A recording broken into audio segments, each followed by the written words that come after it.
누가복음 2장 8절로 14절까지의 말씀을 한 절씩 교독하겠습니다.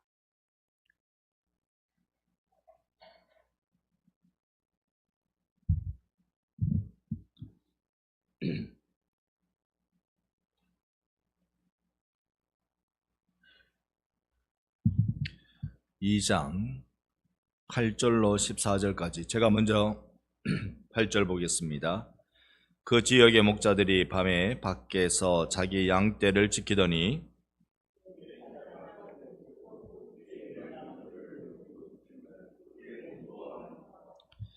천사가 이르되 무서워하지 말라. 보라, 내가 온 백성에게 미칠 큰 기쁨의 소식을 너희에게 전하노라.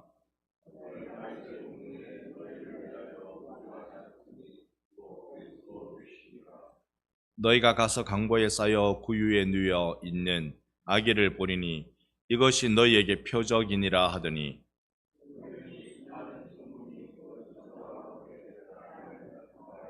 함께 봅니다. 지극히 높은 곳에서는 하나님께 영광이요 땅에서는 하나님이 기뻐하신 사람들 중에 평화로다 하니라. 아멘. 오늘도 예수의 평화가 오늘 우리 가운데 충만한 예배되기를 소망합니다. 아멘. 오늘 우리가 읽은 누가복음 2장, 아마 성탄절을 앞두고 가장 많이 교회에서 애독되는 그러한 성경 본문이라고 생각을 합니다.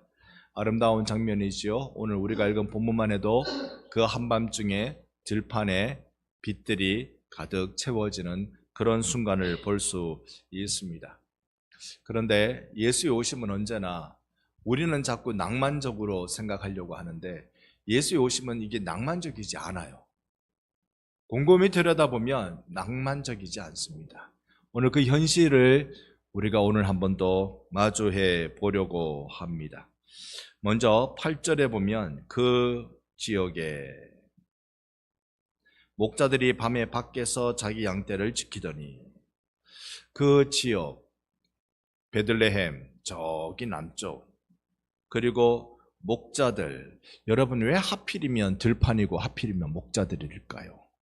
이 부분을 우리가 생각해 보면 참으로 이 복음이라는 것이 소외된 지역에서부터 먼저 시작된다는 것을 늘 생각하게 됩니다.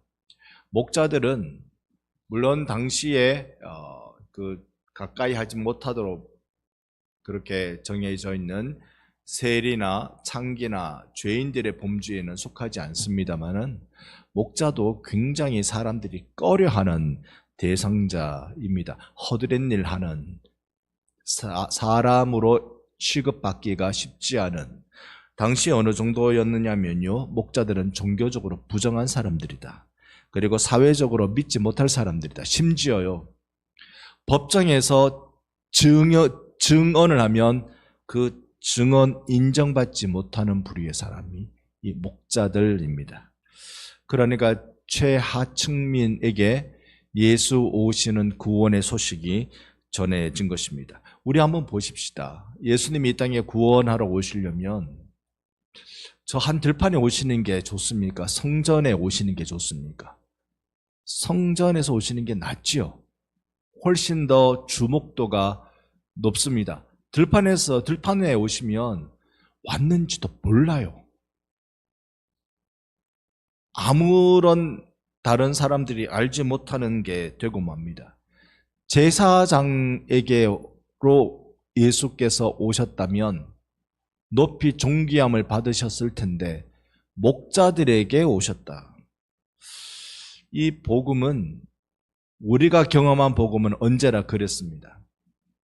딱 중앙에서 십자가 딱 세워놓고 위대한 사람, 대통령이나 위대한 사람 그 누구나 딱 그 사람이 예수가 오셨어 라고 하면 다 될 것 같지만,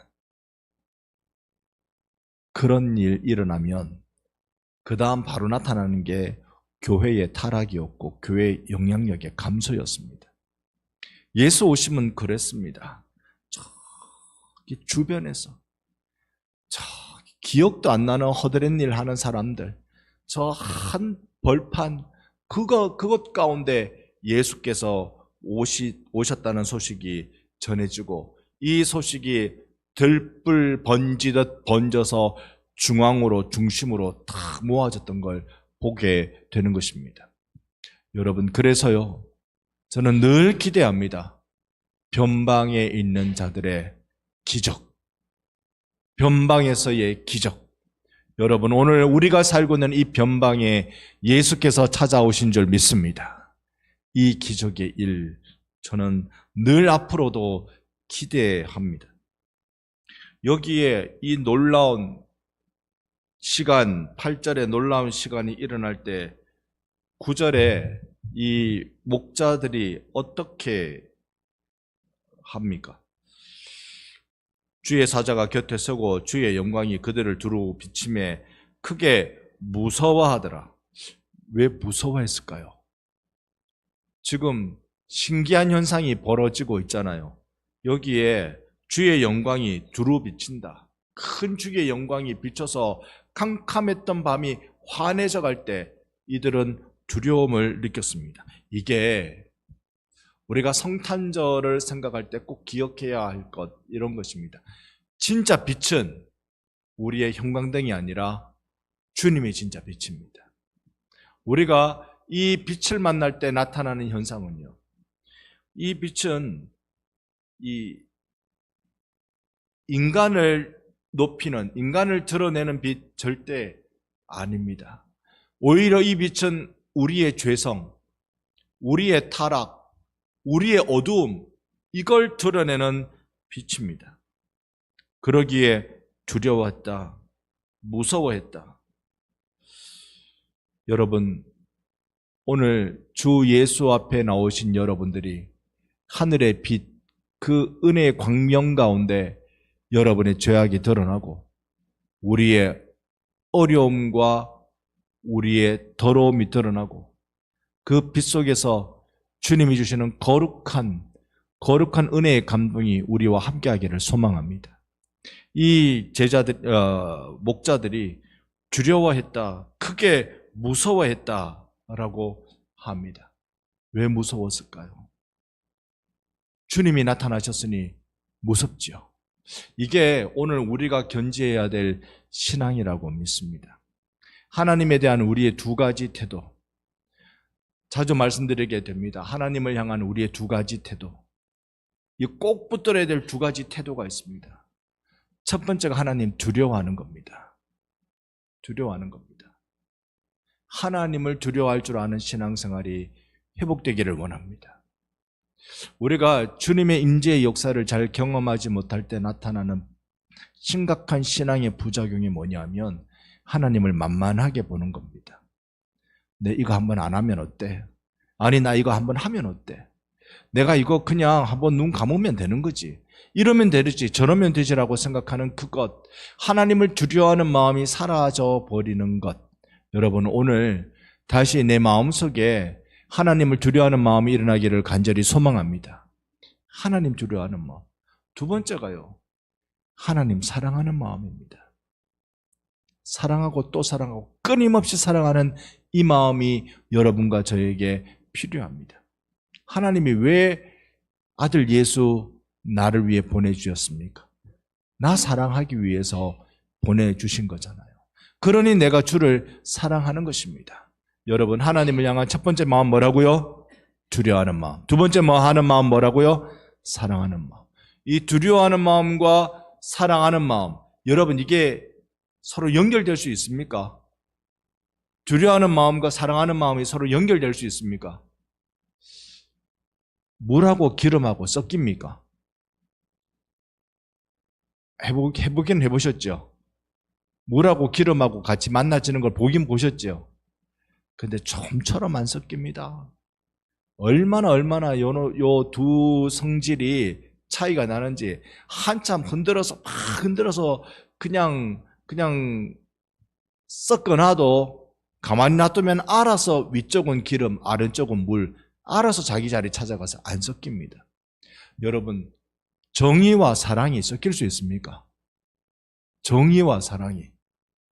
이 공의와 인애가 이게 서로 만나질 수가 있냐고요. 정의라는 건 아무리 내 가족이라 할지라도 잘못했으면 벌을 받아야 된다. 이게 정의잖아요. 여러분 대통령 가족이고 국회의원 가족이고 법관의 가족이라도 그 가족이 법을 어기면 벌을 받아야 된다. 그게 정의잖아요. 그게 정의예요. 사랑은 덮어주는 거잖아요. 모든 허물을 다 덮고 끌어안아 주는 거잖아요. 이게 같이 갈 수 있는 겁니까? 이게 같이 합해줄 수 있는 겁니까? 이 두 가지가 합해줄 수 있는 길은 딱 하나밖에 없습니다. 그게 십자가라는 길입니다. 십자가만이 이 두 가지가 하나로 합해집니다. 어떻게 합해집니까? 예수 그리스도 그분이 하나님의 정의, 죄에 대한 심판을 위해 이 땅에 오셨습니다. 하나님의 정의를 이루기 위해서. 하나님의 정의가 무엇일까요? 죄의 삭선, 사망. 이게 하나님이 정하신 법이에요. 이게 정의입니다. 죄를 지었으면 죽어라. 죽을 죄를 졌으면 죽어라. 망할 죄를 졌으면 망해라. 이게 정의입니다. 그런데 십자가에는 또 무엇이 이루어져야 돼요? 사랑이 이루어져야 돼요. 하나님의 정의 앞에 인간이 다 죽게 생겼단 말입니다. 다 죽게 생겼으니 그 인간을 향한 하나님의 사랑은 무엇입니까? 살려라. 인간을 살려라. 내가 인간을 사랑한다. 내가 사람을 사랑한다. 내가 이 자리에 온 반성교회 성도들을 사랑한다. 그러니 살려라. 아니 좀 전에는 죽이라면서요. 한쪽에서는 하나님이 한쪽으로 보고는 죽여라. 한쪽을 보고는 살려라. 서로 다른 사람들이 아니고 동일한 사람들인데 한쪽은 죽여라. 한쪽은 살려라. 이게 어디서 이 두 가지가 이루어진다고요? 십자가에서. 하나님의 엄청난 공의의 심판을 그래서 예수 혼자 다 받으시는 거예요. 하나님의 엄청난 사랑을 오직 예수를 통해서 땅에 베풀어 주시는 거예요. 이게 십자가가 그 역할을 한 것입니다. 그래서 10절에 무서워하지 말라고 했던 이유를 보면 바로 이어서 따라합시다. 보라, 내가 온 백성에게 미칠 큰 기쁨의 좋은 소식을 너희에게 전하노라. 아멘. 아멘. 이거 지난주일 오후 예배 때 이 한 절을 우리가 봤습니다만 두려워하고 있는 목자들을 향하여 천사가 전해준 게 하나님의 말씀이었습니다. 그 말씀이 무엇인가? 온 백성에게 남녀노소 가리지 않고 신분 가리지 않고 경력 가리지 않고 예수 안에 예수께로 온 자들마다 예수님께서 다 받아주시는 줄 믿습니다. 온 백성에게. 그리고 이게 작은 위로, 예수 앞에 나가면, 교회에 나가면 마음에 위로받는다. 그 작은 위로가 아니라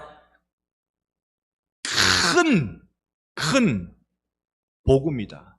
기쁨의 소식이다라는 걸 우리에게 알려주고 있습니다. 우리는 우리의 죄악의 민낯을 보면 기절할 자들입니다. 그런데 예수의 뜨거운 사랑을 보면 복음 때문에 산 자들입니다. 그래서 이 두려워하지 말라는 말씀이 이 목자들에게 전해질 때 우리의 기도 열려지기를 원합니다. 좋은 소식, 복음이라고 말씀드렸는데요. 이 좋은 소식이 구체적으로 무엇일까요? 11절 보고 계십니까? 11절 말씀.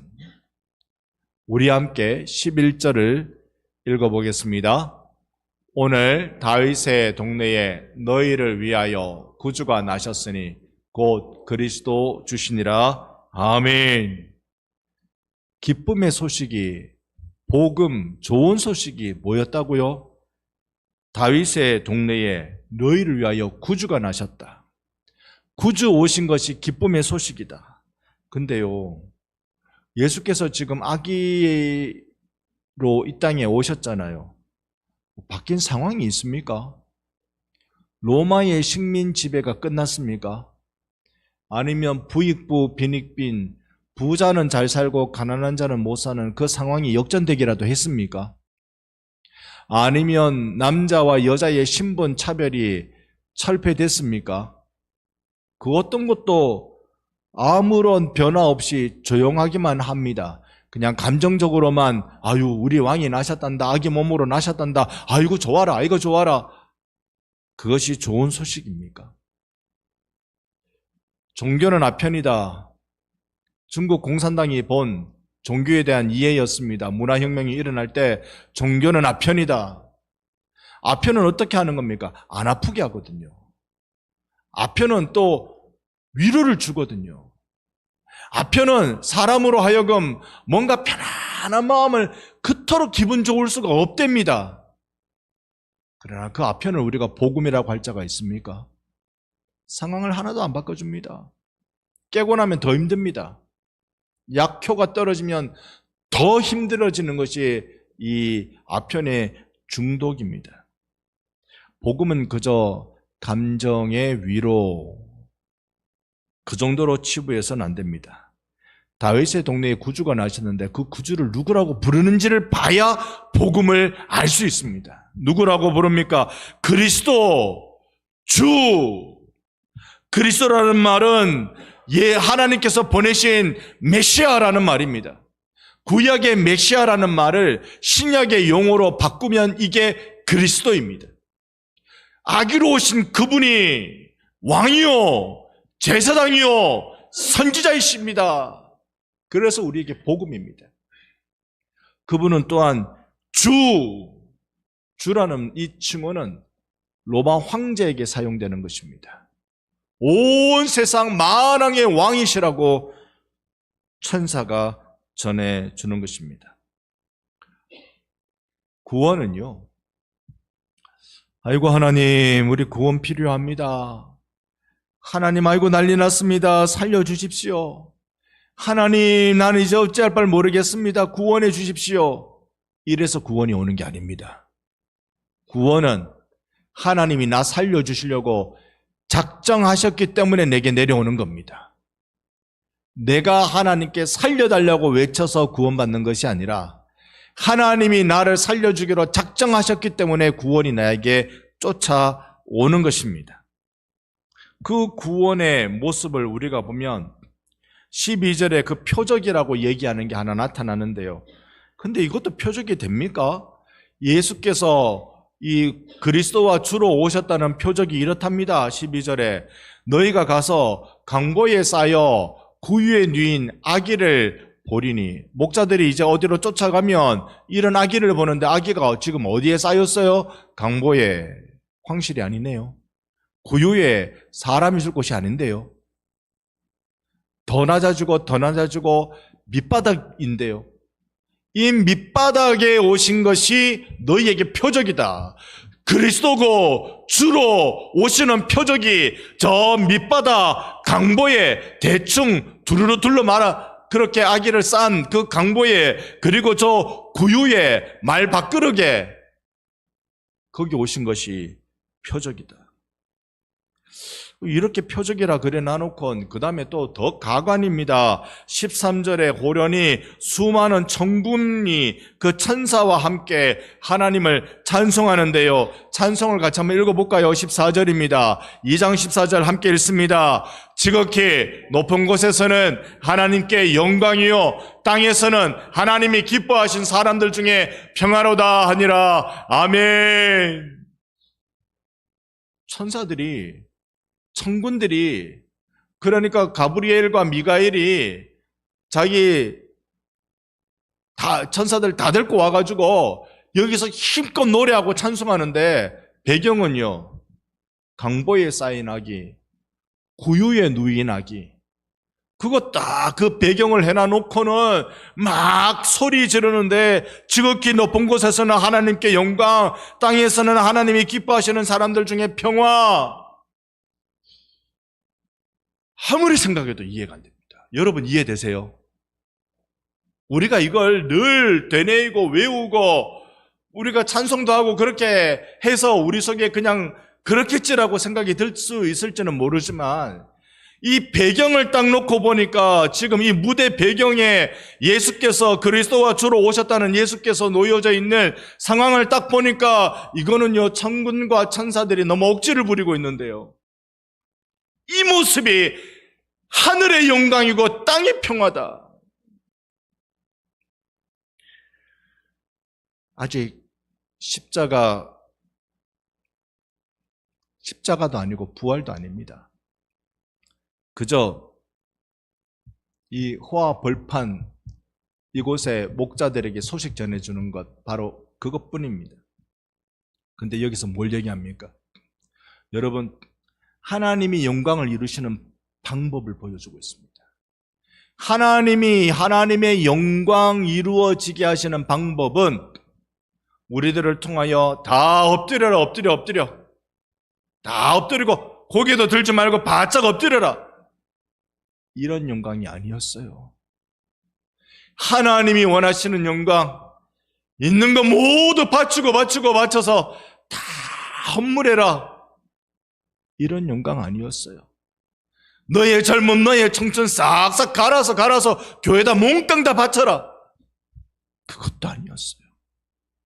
하나님께 영광되게 하는 유일한 것 뭐냐면 아들 예수가 낮고 낮은 자리에 내려와서 하나님이 사랑하는 하나님의 백성을 구원케 하는 게 하나님께 영광이라고 했습니다. 내주 하나님이 보여주신 영광이 자기 비움입니다. 나를 비우고 또 비우고, 예수께서 하늘 보좌 비우고 땅까지 내려오시고 더 내려오사 죄인된 몸으로 죄인의 신분으로 십자가 지시고 죽으시기까지 순종하신 그 자기 비움이 하나님께 영광이었습니다. 그게 하나님께 영광이었기에 많은 사람들 중에 평화가 된 것입니다. 오늘 우리의 구원은 나의 결단, 나의 헌신, 나의 강구를 통해 오는 게 아닙니다. 우리의 구원은 딱 한 사람 보는 거예요. 딱 한 명 보는 거예요. 이 자리에 나오신 여러분, 우리 장로님, 우리 집사님, 우리 권사님, 우리 청년, 우리 형제, 우리 자매, 주님이 딱 보시면서 너 때문에 내가 영광을 받는다. 제가 하나님께 영광 올려드릴 만한 뭔가를 했습니까? 안 했습니다. 그런데 내가 너 때문에 영광을 받는다. 왜요? 너는 내 아들 예수로 구원받은 사람이다. 할렐루야. 이것 때문에 하나님께 영광이라고 하십니다. 오늘 이 영광이 더욱더 찬란해질 때 그것보다 더 소중한 우리의 평화가 있습니까? 내가 하나님하고 화목하냐해지는데, 내가 하나님 닮아지는데, 내가 하나님께 용납된 바 되는데 말입니다. 네, 방송에서 한번 넘겨줄 수 있으십니까? 칼빈이 이 부분을 이렇게 말했습니다. 오직 그리스도께서 삶의 근원이시요 구원의 닷이시요 하늘나라의 상속자이심을 볼 때에 구원과 생명과 영생을 찾으려면 그리스도밖에 의지할 분이 없다. 이어 그는 기독교 강요에서 또 이렇게 말합니다. 선택의 목적은, 곧 하나님이 구원의 백성을 선택한 목적은 우리가 하늘 아버지로 말미암아 자녀로 입양되어 그의 은혜로 구원과 영생을 얻게 하려는 것이다. 오늘 내가 구원받은 이유는 하나님의 아들 되는 것이고, 아버지의 은혜로 구원과 이 땅에서의 구원과 영생을 얻는 목적으로 하나님이 나 선택하신 줄 믿습니다. 성탄을 하루 앞두고 있습니다. 예수 오심이 화려한 세상 속에 비천한 자리에 오셨음을 우리 기억하며 나 같은 자를 불러주신 하나님 아버지 은혜에 감사하며 오늘 주 오신 성탄을 맞이하는 우리의 소중한 마음 자세 다 되기를 예수님의 이름으로 축원합니다. 아멘.